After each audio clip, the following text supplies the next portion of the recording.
You're listening to the IELTS podcast. Learn from tutors and ex-examiners who are masters of IELTS preparation. Your host, Ben Worthington. Hello there, IELTS podcast listeners. In this tutorial, we're going to be talking with Annabelle, who is originally from Cuba, who's got a very interesting story, and she scored very well in the IELTS exam. So, Annabelle, welcome to the podcast. Could you just tell us a bit about yourself and why you're taking the IELTS, or why you took the IELTS exam? Sure. Hello. How are you? I'm Annabella Abrantes. I'm originally from Cuba, as you said before. I lived in Mexico for 20 years, then the US, and I'm currently living in London. I took the IELTS because it was part of the things I had to do in order to start my LLM, which is a master's degree for lawyers. And I'm going to study at LSE, which is the London School of Economics and Political Science here in London. And I'm starting in September this year. And wow. I was struggling because I needed, so LSE was asking for 7 in writing. And it was not that I didn't have the knowledge because, I speak English. But the thing is that this course specifically helped me to find the structure they wanted, like the framework. So I followed the recommendations. I didn't even finish the course because I had my exam, like I booked the exam for 2 weeks, so I was not able to finish the course. Okay. But yeah. But you did get some feedback, yeah? Yeah. Okay, good. So I sent 2 essays. Mm-hmm. You know what helped me? I realized I was not answering the questions. Oh. Yeah. But so actually, yeah. What were you doing? What were you doing before? Sometimes, well, in the feedback, I realized that sometimes, I don't know, I was answering some other stuff and not, the question. Also, and I don't know, it was easier than I thought. I see. Yeah. I see. So before this, you were practicing, but you maybe writing out some essays, but you did not get any feedback. And then when you got feedback, you realized, oh, this is why I'm not getting the grades I want, because I'm not answering this question being asked in the paper. Yeah, and also the examples, I use the method like, I don't know, mentioning research from certain universities have proven that blah, blah, blah. So that helped me a lot. What did you use for your examples before that? I was using examples from my life. Okay, I see. So not that academic. So I think that also helped. Also, what else? The introduction, conclusion, like having a framework. Firstly, secondly, like outweighing the 2 sizes of the question, like the positive, the negative, like drawbacks. Like analyzing. Yeah, Sorry. exactly. Yeah. Gotcha. Yeah. So I mean, just to rewind, it sounds like you weren't analyzing the question and you weren't sort of like dropping it into the framework. And it seems as well that you kind of just like worked through the course and then sent off some essays. But as you were going through the course, it seems like you had quite a few aha moments. Would that be fair? Yes. Yes. Right. Right. Yes. Interesting. Okay. Yeah. Uh, and just to change topic before we move on, you're going to be starting at the LSE in September, and if COVID comes back, will you have to study from home? Do they have I don't know, do they have they prepared for that? Yes, they are. They are prepared for that, but I hope, fingers crossed, that Okay. we don't have another lockdown here in London, because I'm fed up. I think. I know.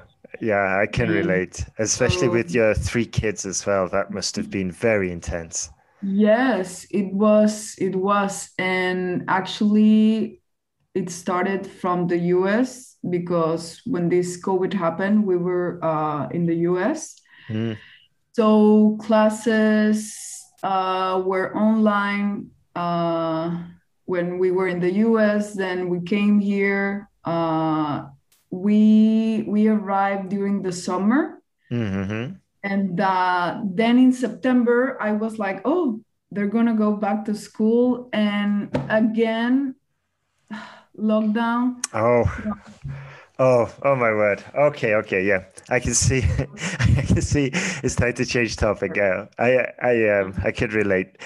So before you jumped into our online course, did you try any other online options? Did you try any, like, I don't know, a tutor, face-to-face tutor? I didn't try the tutor. I took a course back in Mexico in the British Council, Mm-hmm. but it was not that good.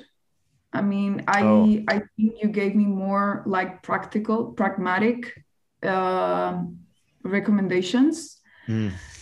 because I mean, like you said during the podcast, I don't want to prove my intelligence.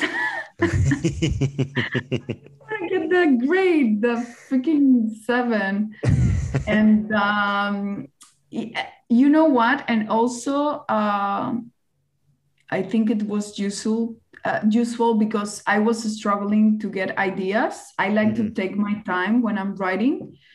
And I think the course helped me to do the brainstorm, to get some ideas, because when I took the exam before, I was struggling to get ideas, and it was actually easier than I thought.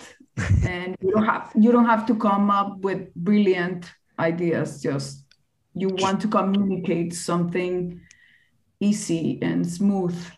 Absolutely. Yeah. Like I've said before this, and you said it again. It's not a test of intelligence. It's a language test. Language is communication. Your ideas just have to be reasonable, believable. You do not have to solve global warming with your IELTS task 2 essay. You just have to put forward some semi-believable, some believable, reasonable solutions. And I think like you just said, once students realize this, I think it takes a lot of pressure off them, and so that we can focus on the actual writing, focus on the language, which is the whole point of the test. So you were doing a British Council course in Mexico. May I ask what that consists of? It was like a fast track IELTS. It was, I think, 4 weeks, and it was like it included everything, like listening, reading. They gave you tips, writing, of course. Mm-hmm. but most of the students were struggling with writing. Mm-hmm. And actually, a lot of students in my LLM group in the master's degrees, in the master's degree, were struggling as well with the IELTS because they needed the 7 in writing, and everyone was getting 6.5. I And see. actually, I have a friend that she told me she took the IELTS 5 times, Wow. which Wow. is A a lot lot of of money. money. A lot of money. Mm-hmm. I Yeah, think yeah. she spent almost 1,000 pounds. Wow. Yeah, Yeah, it's so frustrating. It's so it was frustrating. crazy. And Yeah. did you get a 6.5 before? Were you also stuck at 6.5? Yeah, I was stuck with the 6.5. And Yeah. how were you going with the other parts of the test? Great. And that was the most frustrating thing, that I Mm, was getting 8 in reading, writing, in reading, listening, speaking. I was getting 7 all the mm-hmm, time. Like mm-hmm, that didn't change. mm-hmm. Um, well, actually, the first time I took the IELTS, I got a 6 in speaking, Oh, but I why? think I was very nervous, and the Ah, guy in the interview, he was not very friendly. oh, And okay. yes, I think he was sick that day, and he wasn't feeling that great. So Oof, oh no, that's not good. I didn't So, have long that day, but I was getting 7 like mm-hmm, the following. So 1, 2, 3. So in total, in my life, I have taken the exam 4 times. 4 times. Right. And Yeah. the first time, well, you were usually getting about an 8 for reading and listening, and the Yes. speaking was started off at a 6, but eventually got up to a 7. Yeah. What do you think changed when in your speaking exams to get from a 6 to a 7? So I moved to the States. Mm. So I think I was able to practice more. Oh, okay, yeah, yeah. And also, I took some classes at Harvard, which were very dynamic. You have Mm-hmm. to participate a lot. Mm-hmm. So I think that gave me like the push Yeah. uh, to speak and practice more. But I was still struggling with the writing. I see. So all this time, even though your speaking was improving, you were still stuck at the 6.5. Yes, Oh, oh. And how did that make you feel? awful. I'm like, I must be stupid. Like, what's wrong Yeah. with me? I don't get it. Uh-huh. So, yeah. And also, so actually, my husband found about you in the course, and he told me, like, oh, I found this thing on the internet, and it says the course is, I don't know, this amount. But if you don't get the 7, you can ask for a reimbursement. Mm-hmm. Yes. So I Yes. was like, they must have, like, the tip or the The secret secret. sauce. Yeah, exactly. Yeah. Oh wow, that's fantastic. Yeah. So was that the kind of like tipping point? Was that the guarantee? Was that what made you say, okay, I've got nothing to lose? And Yes. and I don't want to blow I don't want to blow my own trumpet here, but you didn't even complete the course. You didn't even do No, all the essay corrections. You just did a no. couple of them. Wow. Yes. Wow. Wow. And I think what happened in this case then, Annabelle, is that your language skills were obviously with your 8s in your reading and your listening, and your 7 in your speaking were quite high. And in your case, I guess you were missing kind of like just the final 20 meters of the 100-meter sprint. You just needed this exam knowledge, which the exam skills, which I think you got via the feedback. Yes, exactly. Beautiful. And who gave you the feedback? Was it Daphne or Ellen? I think it was Ellen. Right, I see. And was there anything else? You said before that she helped you with focusing on the actual question being asked. The course gave you advice about the structure of the essay and the examples to give and how to give examples. Is there anything else that helped you think, get to that 7? The P1, P2, like, structuring your essay. That was also very helpful. I just needed structure and order. Yeah, like a system to follow.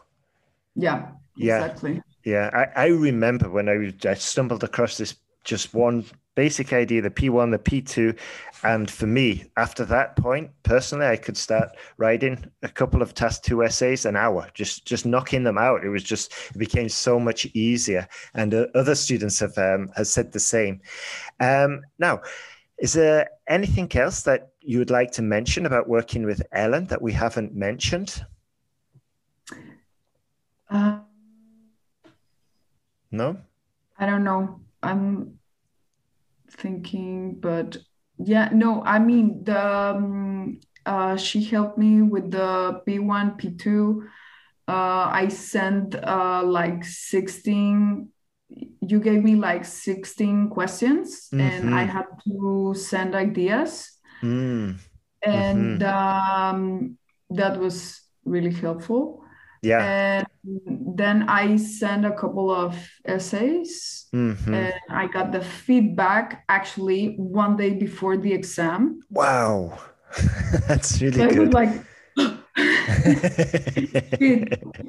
diet.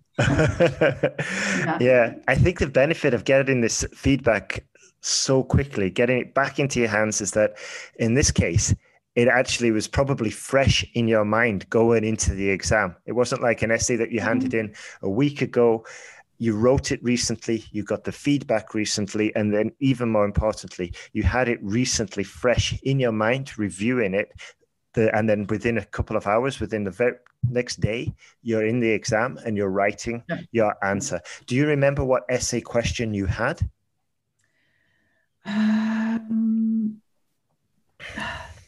Oh my God. I think it was about like kids going, wait, let me think about it. I think it was kids that they do not manual jobs, but that they are successful, but they don't go to school.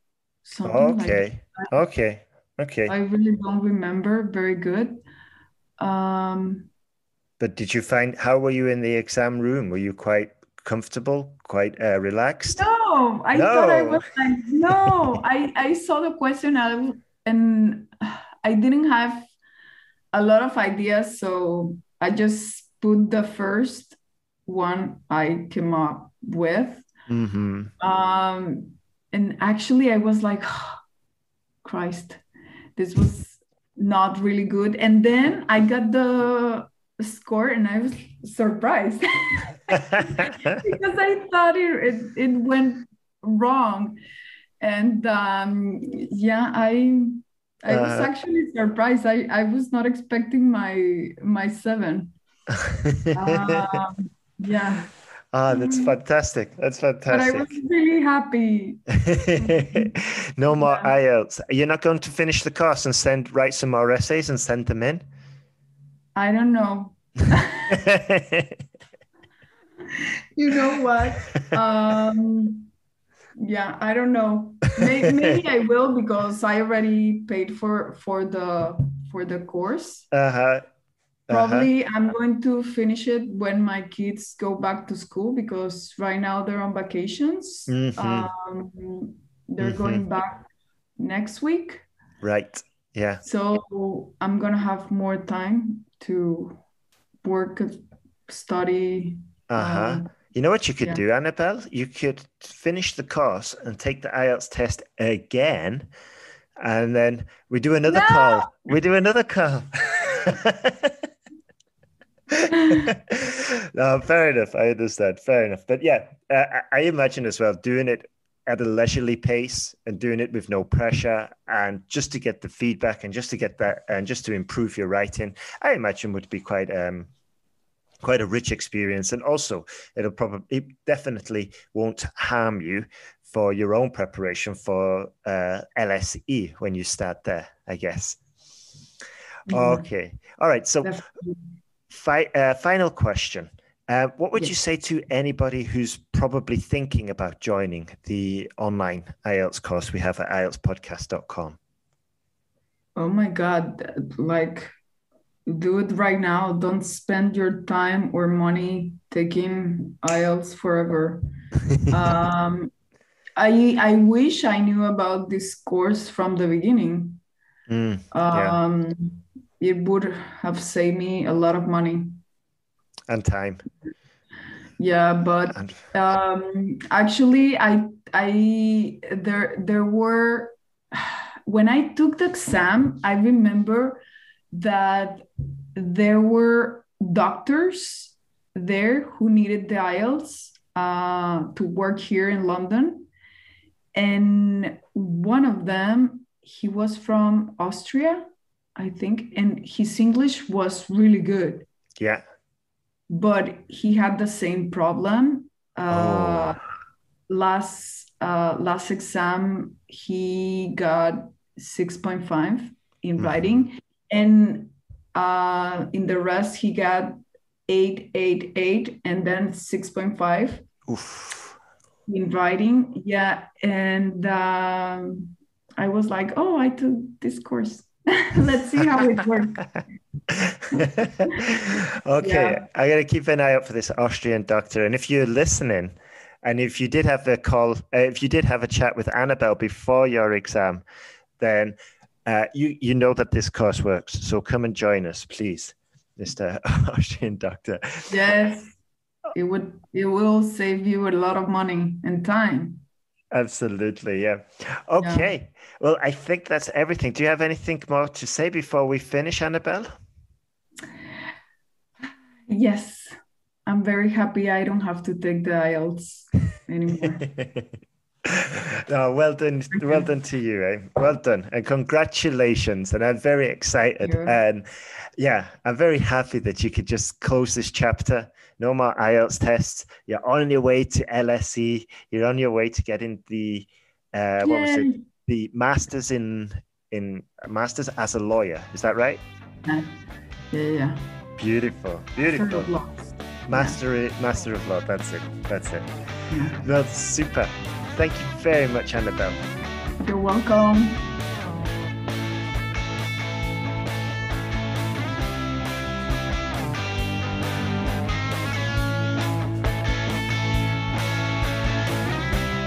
Thanks for listening to IELTSpodcast.com.